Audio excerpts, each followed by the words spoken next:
யார் உள்ள வந்தது?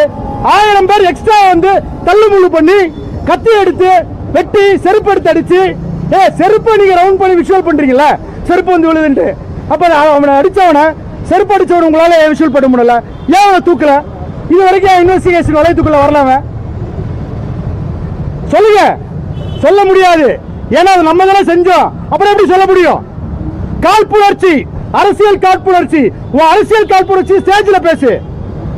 இதே 1977 புரட்சி தலைவர் எம்ஜிஆர் அவர்கள் வரும்பொழுது லட்டி சார்ஜ் பண்ணீங்க, நீ லட்டி சார்ஜ் பண்ணீங்க. அதே தான் இன்னைக்கு விஜய்க்கு நடக்குது.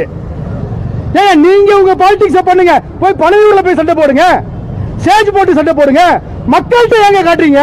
தமிழக மக்கள்கிட்ட எங்க காட்டுறீங்க? வழக்கறிஞர் எங்களுக்கு எங்களோட ஆதகமே நீங்க மக்கள்கிட்ட காட்டுறதா? மக்களை ஏங்க கொலை வழி ஆக்குறீங்க? இதுல ஒரு மண்ணாங்கட்டி கேம்பெயினிங் வேற. அந்த செந்தில் பாலாஜின்ற ஒரு முன்னாள் மந்திரி, அதாவது பாட்டில் ஒரு பேரை போட்டு ஹாஸ்பிட்டல் ஸ்டண்ட் காட்டுறாரு. என்னங்க இது? ஆம்புலன்ஸ் திமுக போட்டிருக்கீங்க. இதை விட கேவலமான விஷயம் என்னங்க இருக்கு?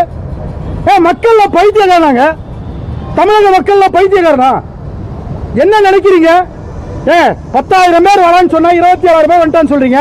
எங்க பேரியாச்சுங்க? எங்க போலீஸ்? இன்னைக்கு சிஎம் போறா 2,000 பேர் போலீஸ் வரீங்கல்ல, 2,000 பேர் சும்மா வெட்டியா வந்து நிக்கிறீங்களா? நீங்க அந்த இடத்துல போய் பாதுகாப்பு கொடுக்கல? உங்களால ஏன் பாதுகாப்பு கொடுக்க முடியல? சொல்லுங்க முதலமைச்சர் அவர்களே, சொல்லுங்க. கேவலமான ஸ்டண்ட் பாலிடிக்ஸ் இது.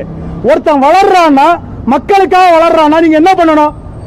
பொலிட்டிக்கலா ஜெயிக்க பார்க்கணும். ஒரு 6 மாசம் டைம் இருக்குல்ல, நிறைய நலத்திட்டம் பண்ணுங்க, மக்களை கவர் பண்ணுங்க, அப்படி ஓட்டு வாங்குங்க. ஒருத்தனை அழிச்சு நான் மேல வருவேன் கேவலமான பாலிடிக்ஸ் அன்னைக்கு 1977 இன்னைக்கு வரைக்கும் பண்ணிட்டு இருக்கீங்க. எதுக்கு உங்களுக்கு அந்த பாலிடிக்ஸ்?